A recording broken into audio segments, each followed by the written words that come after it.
My name is Chima Christian. I'm the co-founder and CEO of Teva Foods, and that's my co-founder. Narrates to Chima.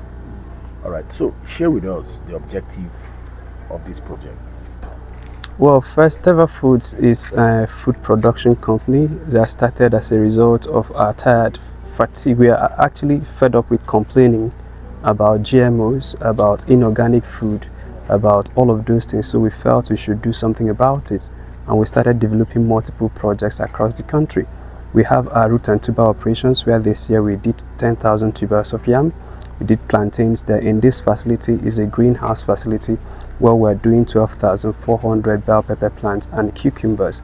So it's organic vegetable that is closest to nature as it can be, and that's the essence of this facility.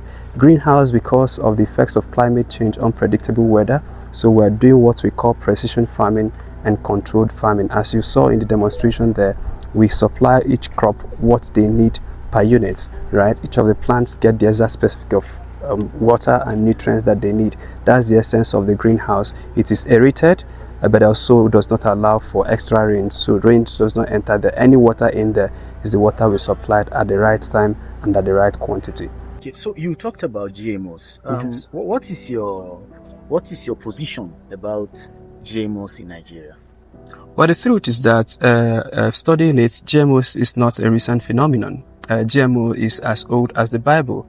The first person who performed genetic modification is Jacob in the house of Laban, where he used spotted lambs to produce speckled sheep.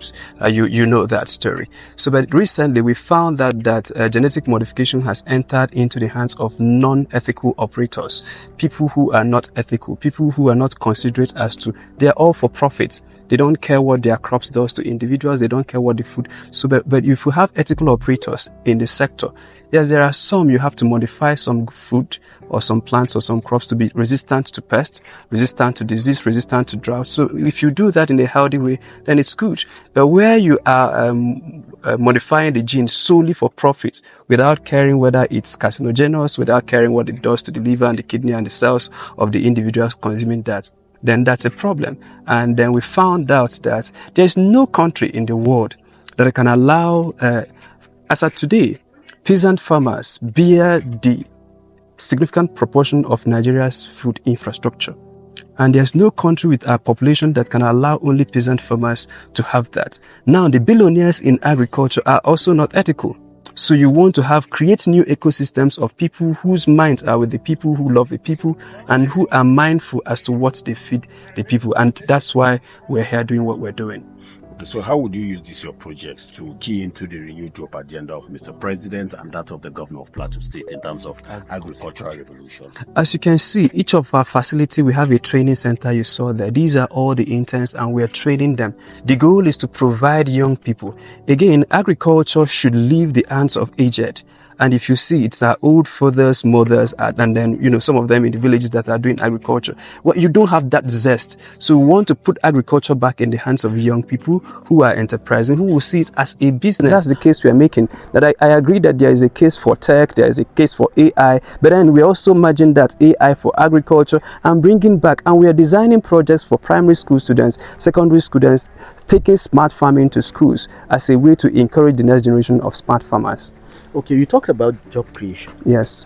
How will this create jobs, and just tell us what it can help in trying to address unemployment? We've been here to produce what you see today. We've been here for a month and 2 weeks working. On the average, we have 10 to 15 people on site every day.